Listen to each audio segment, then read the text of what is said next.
Welcome to Living True and Truly Living, where real people tell real stories.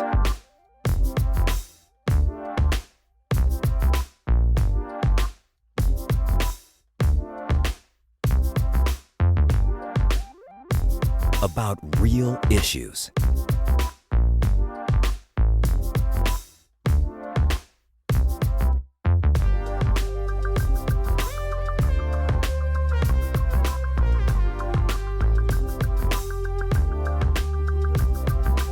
With your host, Tahiera, Monique Brown.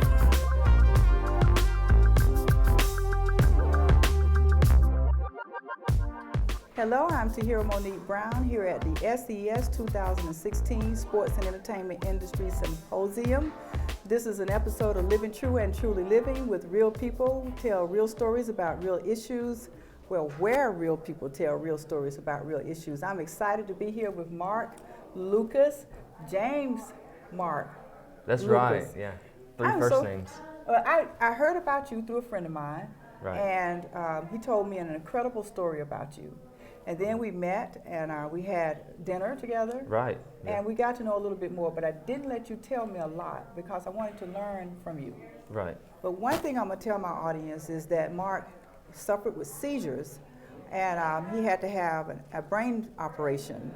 I'm going to let Mark explain more about his life story because I like for my talent to talk about themselves, to tell me your story. Right. So you asked me, did I want you to tell the long version or the short version? And I want you to tell the version that you're comfortable with. Sure, and first of all, thanks for having me on your Thank show. you. I'm really happy to be here. It's really, really great. What do you think about the event? The event is phenomenal. Thank you. I wasn't expecting this. I was expecting maybe something a little smaller, but you went all out, putting it on. So Thank it's really, you. really, really impressive. And I'm impressed with you and your abilities and the things that you began to do with your life, but after your story, I want to hear that. Right. So my story basically begins when I was about 12 years old, and I went from being a normal child to being a child that was diagnosed with epilepsy, which is a seizure disorder. Yes. Seizure disorder. Seizure. Yeah. So after that, I went from just being normal playing to now I have to deal with this major issue in my life. And it was very severe, very detrimental because I was dealing with upwards of 20, grand mal seizures a day. And grand mal seizures are the big ones where you have tremors. And so I was dealing with that. I was dealing with something called complex partial seizures, which is basically a seizure within your consciousness where you kind of zone out and you're not aware of what's going on. So I had this kind of double. Were they like petite malls where someone could be looking at you and you're having a seizure, but they can't tell you're having a seizure? Or did you have drop seizures where you would drop? Yeah, I had both. Did you ever have the laughing seizures? I didn't. Oh, it is good. I didn't. I just had ones where they were either conscious or unconscious. And so with that being said, I had to deal with these things. I still wanted to go to school. I still wanted to go play sports and do things. Hang with your friends. Yeah, and a lot of that was taken away, and a lot of that I wasn't able to do anymore. Well, wait a minute. But how did that affect your parents, your caregivers, the ones that had to take care of you? Right. My mom and dad, they were great, but they were trying to figure it out with me. This was something new that no one had ever dealt with in my family. So, it's kind of like a learning process. Yes. Especially if you have a sick child, you want to know exactly what's going on. Unfortunately, we didn't know exactly what was going on because the brain's so complex, and pinpointing where these things are coming from is very difficult to do. Now, the pinpointing part, that's what led to your brain surgery. Right. And how long did it take for them to come to the conclusion that a brain surgery, or for your family to agree with it, or even you to agree for brain surgery? It was a long process. It was about a 5 or 6 year process of actually finding out what these are and where they're coming from. And the way it was pinpointed was very incredible. And tell me about that. I want to know about that. That's a cool part because I had been dealing with. Well, my whole family had been dealing with these issues with me, because when you have one member of your family, it affects everyone. It does, right? Truthfully. So, I would go get EEGs and spec scans every couple weeks, and kind of same routine. Just we're going to the doctor, we're going to do this. And this particular day, I did not want to go at all. I was like, Mom, let's not go today. I don't feel like it. It's early. Maybe we can skip this one. She's like, No, we got to go. We're gonna go. We're gonna stay on track. And I'm in the machine. I'm in the MRI machine, or spec scan machine rather. Yeah. And Tell me about the difference between spec scan and MRI. I'm sorry to Oh, interrupt, it's but okay. Just for anyone. Yeah, an MRI is basically a 4D image of the brain, so you can see from all angles. Okay. And a spec scan is the same thing, except you have an injection of radiation. Okay. So the radiation will actually gather where there's an affected area. Ooh. Yeah. So it's a lot clearer picture. It kind of lights up the image. Yeah. And so with this particular scan, I went in and I went in. I was very tired, didn't feel good. I actually had a seizure in the machine. But you didn't know the tiredness at that Yeah. time, at that moment. Exactly. And as long as you've been having seizures, sometimes you do have those moments and you're just not sure if this is one, but then this was one and this was a necessary one. It was very necessary. It was a very God-given seizure, actually. That a bad thing is a good thing right now. Right. And I had it, exactly in the machine at the right time, and they were, the doctor was able to see in real time, oh, that's where this problem is. The area was lit up, because I was having a seizure. Kind of like a branch in a tree. Yeah. And so all those years of kind of guessing and wondering were like over, and we know exactly where these are now, and now we can move forward. So now it's moving forward to the real hard decision. Right. The brain surgery. Yeah, which is a very hard decision, and it was more harder decision probably for my family than for me, because I wanted to get better, and I was willing to do really whatever it took to get better. But and I was willing to maybe give certain things up to get better. So what things you would thought giving up? I mean, if you had a choice, you was given a choice of what you may have to give up? So the decision to move forward, it was really harder for my family than it was for me, because like I said before, I was willing just to do whatever it took to get better, and I was willing maybe to give up some functionality just to be normal, because when you have a procedure like an invasive procedure like brain surgery, right. You don't know how you're going to come out. You could be fine, or you could lose language or motor function, or a wide facet of things could go wrong. And they tell you that. They said, hey, you know what, you go into this, you may not come out the same. You may be a different person. You may not be Mark when you come out.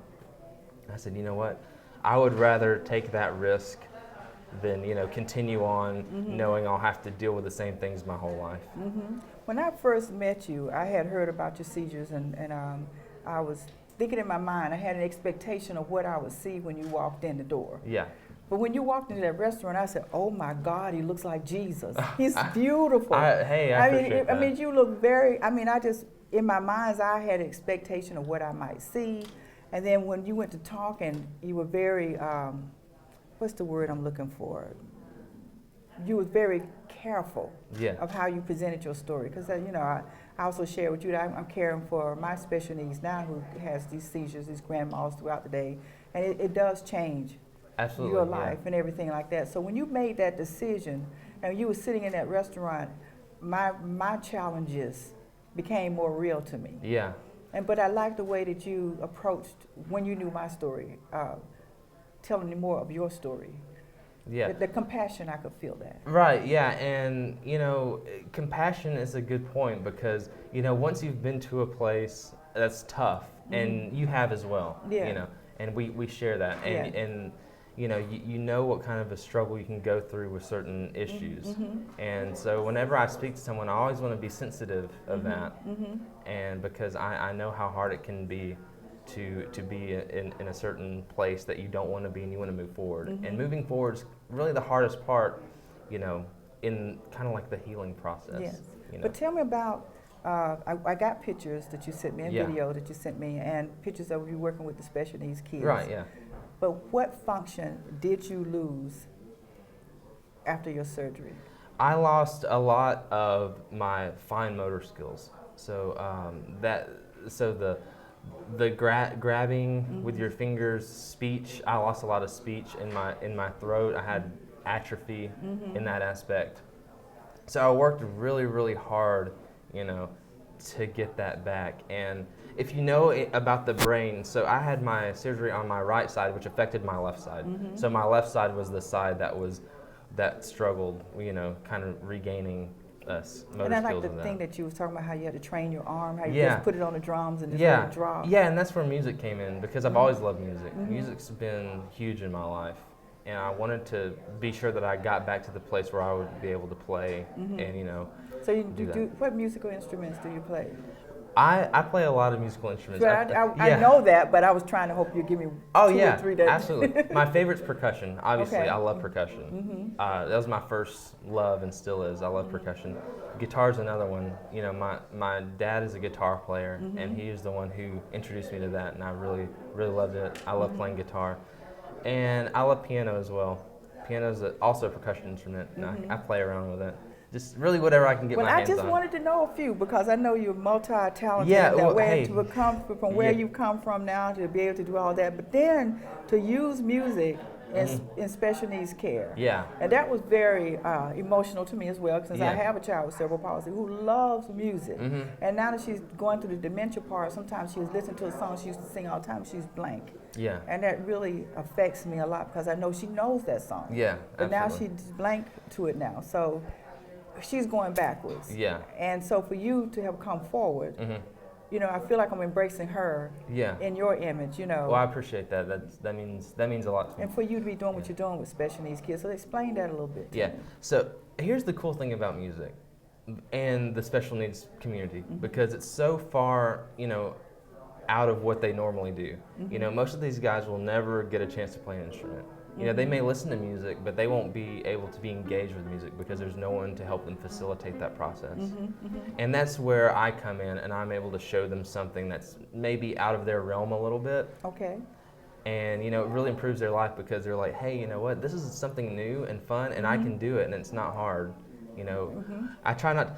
People tend to overcomplicate things a little bit, so I take it really simple and be like, this is something very easy, and you can do it too. So, Well, you know what? I really thank you for coming to the SES 2016 Sports and Entertainment Industry Symposium and being on my show with me today. Yeah. You were a very special guest. I put you number one to interview today. Other people are asking me to interview them, but I really wanted to interview you. I wanted to share this story with our people, because a lot of people don't think about seizures and how they affect children's lives. Right. And you lost a lot of your youth with this, and then for you to mature now, be the good-looking guy that you are now, to do the things that you're doing with special needs kids, and I've seen some of the pictures. I can't wait to share that. Right. I just want to say thank you. Hey, thank you so much. It was great, and I admire what you're doing. Thank and you. Especially with your event and your show. Thank you so much. You're reaching people as well, so that's great. Thank you. Hey, thank you so much. Yeah. Have a great day. You too. Thank you for joining me for Living True and Truly Living, where real people tell real stories about real issues at the SES 2016 Sports and Entertainment Industry Symposium.